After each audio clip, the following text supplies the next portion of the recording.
Hello traders, இன்றைக்கி நம்ம என்ன பார்க்குறோம் அப்படின்னா கண்ட்ரோல்ஸ். இந்தியாவில் ஷேர் மார்க்கெட், இந்த ட்ரேடிங் இதெல்லாம் கண்ட்ரோல் பண்ணுறது யார்? அட்லீஸ்ட் நம்ம அந்த பேசிக் தெரிஞ்சுப்போம். இந்தியாவில் செபிங்கிற ஒரு அமைப்பு இருக்குது. அது என்னன்னா securities and exchange board of India அப்படிங்கிற ஒரு அமைப்பு. அதுதான் ஷேர் மார்க்கெட், ட்ரேடிங் இது எல்லாத்தையும் கண்ட்ரோல் பண்ணுறாங்க. அவங்களுக்கு கீழே எக்ஸ்சேஞ்சஸ் வருது.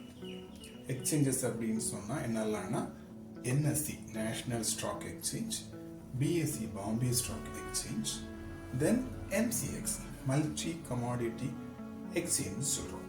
இந்த MCX மூலமாக தான் நம்ம கோல்டு, சில்வர், தென் இந்த க்ரூட் ஆயிலில் நம்ம வந்து ட்ரேட் பண்ண முடியும். அதுதான் MCX. ஸோ இந்த எக்ஸ்சேஞ்சுக்கு கீழே புரோக்கர்ஸ்லாம் வர்றாங்க.